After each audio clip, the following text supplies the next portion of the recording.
Écoutez très bien. Ferdinand Haïté, le communicant officieux des groupes terroristes qui sévissent dans le Sahel. La récente attaque terroriste du 8 juin 2025 contre nos forces de défense et de sécurité à Kpepakandi n'est malheureusement pas le fruit du hasard. Elle s'inscrit dans une logique bien tracée où la communication et l'activisme politique de certains individus protégés par la France. Écoutez très bien, certains individus protégés par la France a ouvert la voie aux attaques djihadistes. Le timing des attaques terroristes, je voudrais que vous notez cette phrase-là. Le timing des attaques terroristes est d'une troublante coïncidence avec l'agitation de ces activistes. Vous écoutez ça? Ça dit, ça fait les premières attaques qui ont eu lieu au Togo, à Kpepakandi ou bien dans le Pendjal, je pense déjà dans les années 2020. Dans les années 2020, déjà, il y avait les premières attaques djihadistes là-bas. Et le Togo n'est pas le seul pays qui est attaqué. Le Bénin est attaqué, le Ghana est attaqué, la Côte d'Ivoire est attaquée.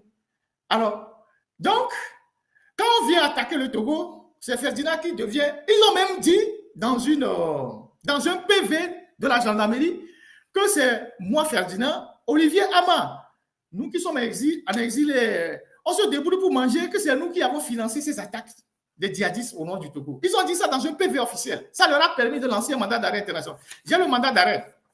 Vous imaginez les incongruités de ce régime-là. Donc, il faut cette communication-là pour nous faire passer pour des gens qui sont en acquaintance avec les barbus. Qu'est-ce que nous on a à voir avec ça? Nous dénonçons la mauvaise gestion de Faure Gnassingbé.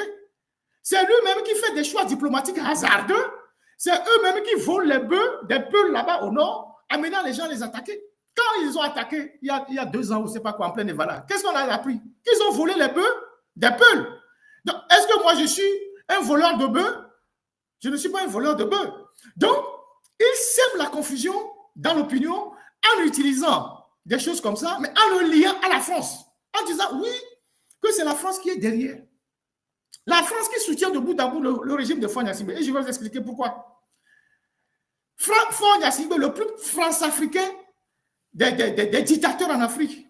Donc aujourd'hui, ils veulent faire croire que la France ne veut plus de Faure Gnassingbé. C'est pour ça que la France pousse des gens à le dénoncer. Si la France ne veut pas de Faure Gnassingbé, la France a les moyens d'enlever Faure Gnassingbé. La France n'a pas besoin de venir voir Ferdinand, de voir Zakabambo, de voir, je ne sais pas, les gens qui sont au Canada pour dégager Faure Gnassingbé. C'est la France qui a mis Faure Gnassingbé au pouvoir. S'ils veulent l'enlever, ils savent comment l'enlever. Ils ont les moyens pour l'enlever. S'ils ne l'ont pas encore enlevé, c'est qu'ils ne jugent pas encore utile de l'enlever. Donc, quand on a cherché un Ferdinand et qu'on le couvre de tout ça, c'est quand même donner trop de pouvoir, trop de puissance. Mais je vais vous dire pourquoi ils font ça. Et je vais vous démontrer exactement pourquoi ils font ça. Il faut me passer la vidéo de M. Jules Domché, qui a fait le live la dernière fois. Et vous allez voir dans la vidéo de ce collaborateur d'Alain Foucault les mêmes phrases que Écho du Togo a tenues. Passez-moi la vidéo. Que les gens aient des revendications. Que les gens aient des revendications. On peut les comprendre, c'est légitime. Mais il faudrait qu'on arrête de se laisser instrumentaliser, surtout les politiques africains.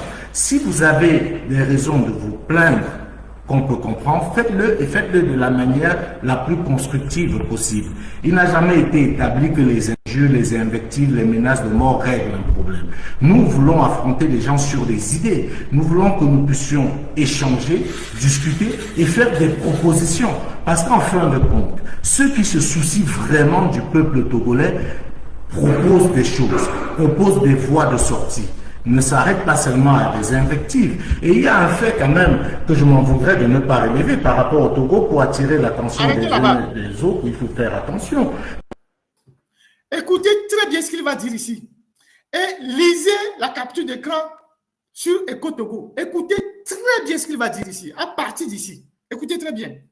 Les uns et les autres, il faut faire attention. Vous vous rappelez effectivement la manifestation du 6. Ce qu'on n'a pas beaucoup relayé, c'est qu'il y a eu une attaque terroriste dans le nord du Togo ce même 6 juin-là.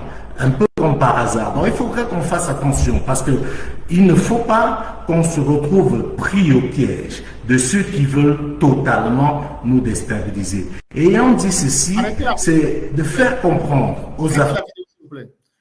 voici cet individu qui est un collaborateur de Alain Foka, qui fait des auto-interviews à Alain Foka, qui prononce les mêmes phrases que Eko du Togo a prononcées, en disant ceci, que la manifestation du 6 juin de la jeunesse togolaise, qui en a marre de la gouvernance de Faure Gnassingbé, a un lien avec les attaques qui a eu lieu le 6 juin, c'est-à-dire 2 jours plus tard au nord du Togo. Donc lui, il fait le lien entre les Togolais qui vont dans la rue pour dénoncer la gouvernance de Faure et une attaque djihadiste au nord du Togo. Et comme par hasard, le lendemain, Eko du Togo reprend les mêmes phrases en me citant énormément. Vous voyez ça? Vous pouvez imaginer ça? Lisez ce que Eko du Togo dit. Eko du Togo dit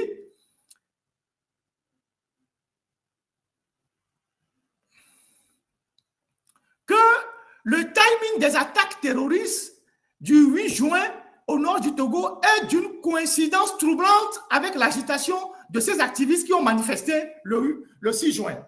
Vous imaginez ça? C'est-à-dire que ce monsieur, il vient nous dire tranquillement chez nous au Togo que les jeunes qui sont sortis le 6 juin pour dénoncer la gouvernance de Faure Gnassingbé, la malgouvernance, l'arrestation de Amron, les violations des droits de l'homme, que ces jeunes-là qui sont sortis le 6 ont un lien avec ceux qui ont attaqué le Togo le 8 juin. C'est ce qu'il dit, ce collaborateur d'Alain Foka. Donc, vous voyez comment ils sont en train de manipuler l'opinion, ces gens-là. Et ce qu'ils font est extrêmement grave. Et il a dit de façon subliminale. Mais les gens ne se sont pas rendus compte de ça. Mais puisque il a fait ce live-là, le jeudi ou le vendredi, mais le lendemain, ils sont allés écrire sur Eko du Togo que c'est Ferdinand Haïté qui est le communicant des djihadistes. Et que la marche du 6 juin et l'attaque du 8 au nord du Togo ont un lien. Et ces gens-là, ils disent ça. Et ils veulent venir faire une conférence chez nous. Quand les Togolais se réveillent, quand il y a une attaque, par exemple, la semaine passée, il y a une attaque au nord du Cameroun. Pendant ce temps, les militants de Kamto étaient dans la rue au Cameroun. Pourquoi lui, Jules Domché, il n'a pas dit que les manifestants qui dénonçaient la séquestration de Kamto à Douala et l'attaque qui est au nord du Cameroun, il y a un lien? Pourquoi il n'a pas dit ça? Parce qu'il y a aussi les djihadistes au Cameroun qui attaquent le nord du Cameroun. Pourquoi il n'a pas dit que les jeunes Camerounais qui sont sortis pour protéger Kamto en dénonçant Paul Biya, au même moment, il y a eu une attaque au nord du Cameroun, il y a eu une attaque une semaine avant, que ce sont les mêmes choses? Pourquoi il ne dit pas ça? Et il vient dire ça au Togo, que les jeunes Togolais qui sont dans la rue pour manifester leur désarroi par rapport à la situation quotidienne, par rapport à la misère, que ces jeunes-là, cette manifestation contre Faure Gnassingbé a un lien avec les gens qui opèrent au nord du Togo. Comment ils peuvent venir dire ça? Et c'est ce qu'il a dit. Mais les gens ont écouté, mais n'ont pas entendu. Voilà des gens dangereux qui viennent nous donner des leçons. Des gens dangereux. Et je vais vous expliquer pourquoi ces gens-là sont très dangereux. Très dangereux. Et c'est eux qui ont créé des faux comptes partout et qui essayent de faire passer des gens pour des agents de la France. Alors qu'eux-mêmes là, ils ont même la nationalité française. En tout cas, c'était parmi eux. Je vais vous le démontrer tout à l'heure. Lui et son patron là, ce qu'ils sont en train de faire, lui et son patron Alain Foka, ce qu'ils sont en train de faire, je vais vous le démontrer tout à l'heure. Puisqu'ils ont voulu, ils se sont mis ensemble pour vouloir nous défier, on va leur montrer que nous, on est des journalistes, on est vraiment des professionnels. Et donc, ils disent que oui, que Ferdinand et les Agabambo, tout ça, qu'ils sont au service de la France pour déstabiliser Faure, parce que Faure serait le parrain des gens de l'AUS, c'est pour ça qu'on veut le déstabiliser. Mais Zagabambo a bien fait de répondre que le régime de Faure pendant 60 ans même est déjà déstabilisé. Ce n'est pas à nous de venir faire quoi que ce soit. C'est la France qui a mis Faure Gnassingbé au pouvoir. Chirac a dit, a félicité. Quand son père est mort, Chirac a dit, mais j'ai perdu un ami. Il a tout fait pour mettre Faure Gnassingbé au pouvoir. À chaque fois que Faure a été réélu, la France a tout fait pour le maintenir au pouvoir. Et puisque Faure n'a pas rompu les accords coloniaux, Faure continue de recevoir les rapports de la DGSE. Vous savez que tous ceux qui ont les accords coloniaux avec la France, les accords militaires, la France leur transmet chaque mois des rapports de la DGSE. la DGSE transmet des rapports mensuels à tous les pays qui sont en coopération militaire avec la France. Et donc, il faut continuer de recevoir chaque mois les rapports de la DGSE. Et donc, si la DGSE, je ne sais même pas ce que c'est, parlant globalement, hein, veut utiliser des gens pour déstabiliser fort, la première des choses, c'est qu'elle ne donnerait plus de rapport à Foy Gnassingbé. C'est qu'elle ne donnerait plus de rapport à Foy Gnassingbé. Elle ne donnerait plus de rapport à Foy Gnassingbé. Mais il continue de recevoir chaque mois les rapports de la DGSE qui communique à ses dirigeants les menaces sur la sécurité intérieure, la sécurité extérieure, parce que nos pays sont tellement faibles en renseignement, ils n'ont pas certaines informations. Donc, c'est la France qui leur fournit beaucoup d'informations. Et donc, les gens de la DGSE, comme ils le disent eux-mêmes, ils savent ce qui se passe dans nos pays, puisqu'ils transmettent des rapports régulièrement à fort. Par le passé, la DGSE même donnait même des informations sur l'activisme des opposants pour permettre au régime de les neutraliser. Maintenant, ils ne le font plus, mais ils transmettent toujours les rapports à ces pays qui ont toujours des accords militaires avec la France. Il faut continuer de recevoir régulièrement les rapports de la DGSE